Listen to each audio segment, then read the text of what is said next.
Hi everyone, Nona here to take a closer look at bird gazing, the second movement from the bird set. We will be starting off where we left off in the first movement of the bird set, bird flapping. You can learn more about bird flapping in an earlier instructional video that we've posted. So we'll begin here by taking our first step for bird gazing with our left foot. The left arm came over the top and the left elbow then strives for the back body, while the right hand, the elbow is more or less starting out in front of us facing down, and then as you pull back to the side, both wings open and the elbows strive back. The key, however, is not to focus actually on the elbow positioning. You can definitely begin by paying attention to your beginning posture. Every time you take a new step, the beginning posture will be one where the arm matching the front foot or the standing foot has the palm turned out away from you and elbow lifted out to the side. The other arm, the one of the rooting or anchoring foot behind you with the toes just touching, that hand will have the palms faced towards you and the elbow will be pointed down towards the ground. For those of you familiar with Tai Chi Chuan, the stance is a cross stance. This will be the starting position every time you take a step, and also every time you pulse back on the exhale of each pulsation after each step. Now we have to talk about the breath work here in conjunction with the movement, because really it's what propels the movement. We want to start getting less and less muscle-based, physical body-based, and instead move towards letting the body ride the breath. And if we were to add some breath cues to the visual movement here, inhale, exhale, inhale here, and exhale. So as you breathe in here, that should open up the chest, expanding the lungs. And it's this expansion of the lungs that throw the shoulders back and draw the arms, the hands apart. And something that's very important in addition to this is the fact that it is the supporting flexible loose back foot that helps this action as well. Because you are on the ball of the foot, it really helps to allow for there to be flexibility in movement. Now, as mentioned before, the bird is the final and last movement of the 5 animal sports series. In the previous animals, if you had practiced those before this last movement, would have provided a lot of the conditioning necessary for the strength and range of motion of the legs and the channels, working on the organs that govern the channels of the lower body. So in the long run, it will be definitely beneficial to return to the first 4 animals in order to really condition the lower body as well as the mid-torso, where the organs relating to the first 3 movements reside. And in this way, the bird is very much a culmination of the entire animal Qigong set, where the work done in all four of the previous animals, the tiger, deer, bear, focused on the mid-torso organs and connected to the strength of the legs, which include the hips, knees, and feet, including the ankles as well.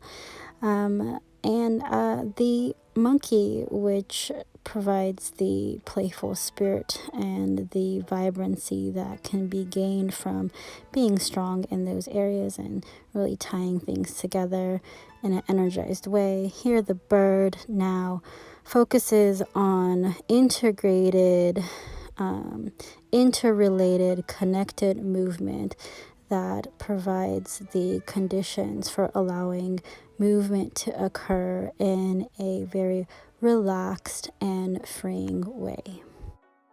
So to bring it back to the point I was trying to make, it is actually the first part of the set, the beginning part of the set, that focuses on the health of the mid-torso internal organs as well as the lower extremities, the legs. That allows for this final movement to take its shape of being extremely smooth and fluid.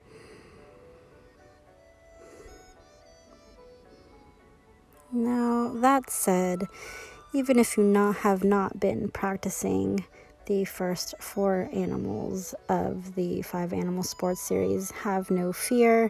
You will have a chance to do so, but not only that, the bird should have a wonderfully positive effect on your Qigong practice and life activities because of its chi smoothing nature and generally buoyant expression. And therefore, if you are a beginner at this set and have not yet practiced the first animals that are more rooting and base setting, do not fear. You may stand a little taller, making your stance a little shorter and not bending the knee as much so as not to tax, and slowly work your way up to more and more knee bending, especially working with the opening and closing, the flexing of the rooted foot, the foot behind, the anchored foot, I should say, that I will talk about in just a moment here. You just need to take a little bit more care in keeping your balance, moving very slowly, which makes things much nicer in Qigong practice anyways, and just making sure in general not to uproot yourself, kind of trying to stay at the same plane, not bobbing too much up and down, but more back to front when you open and close the chest. So inhaling here and then exhaling, you try to stay on the same level. And now that we've talked about the bird's movement reliance on the conditioning of the lower body, let's talk a little bit about the beginning position of this bird stance.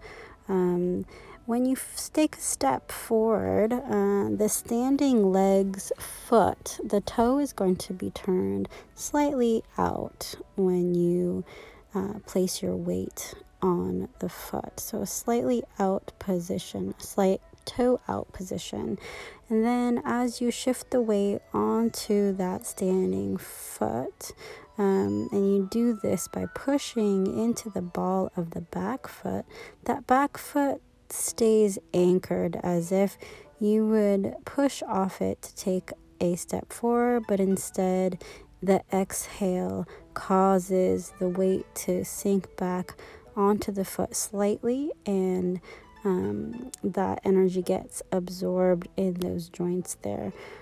It's a lot of nice opening and closing of those joints that you would have done a lot of work on in the previous animal movement. So this kind of just pulsates them and gives it a little stretch and opening and release, as well as a compression. And now that we've talked about the foundation of the legs, being able to respond to the buoyancy of the breath in the upper body, as well as have its actions transferred up into the action of the arms. Let's now take a look at the midsection where the large intestine, the paired organ to the lungs, resides. What makes this second movement different from the first of the bird movements is that in the first movement, really the legs were not as dynamic. The movement was just waking up the lungs, moving around the different angles, and starting to pump the lungs and also have an effect on large intestine. By this time, the breath is fully moving into the chest, down into the abdominal region, and it's this body positioning and arm placement that really actually allows for the movement to propel into the belly region. So really that foot pushing into the ground forward propels the area of the large intestines open, allowing for the breath to enter deeper into the body, and the large intestines really activate and then actually cause and starts to even partake in pumping the breath, pumping the lungs.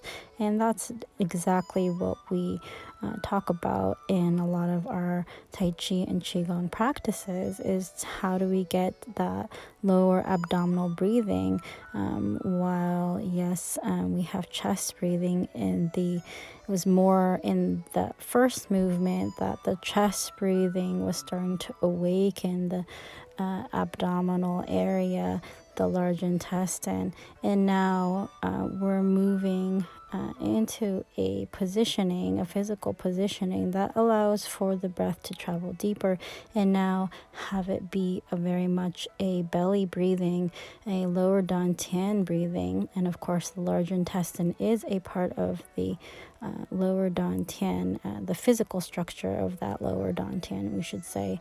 And so all of it is allowing and progressing this movement to get deeper and deeper and more integrated.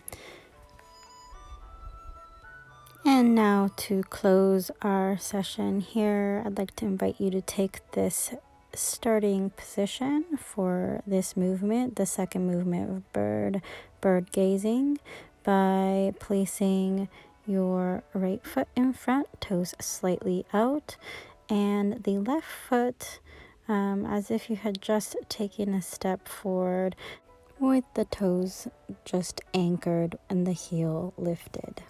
And the right hand, the elbow is positioned out to the side, palm facing out, the left hand palm facing in, and the elbow dropped towards the ground.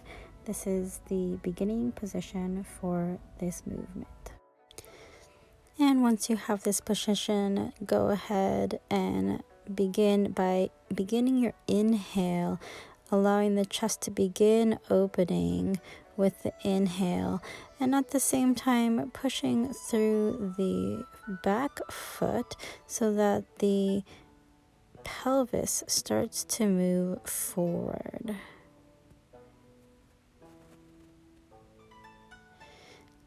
This pelvis moving forward is going to allow for physically for the area around the large intestine, those tissues, to open and make space for the breath that you've started to descend all the way down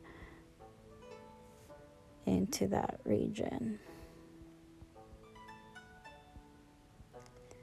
And Once fully open and arched, you can start the exhale, allowing the belly to soften and the front body to collapse in some sense.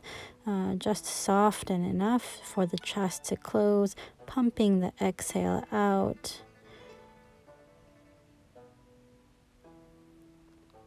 Causing the arms to close.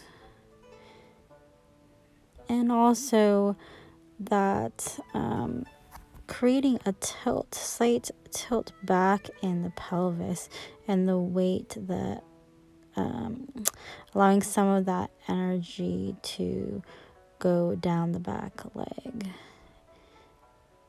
And as that energy travels towards the bottom of the foot and into the ball of the foot, then that you can use that on the next inhale to bounce yourself forward again.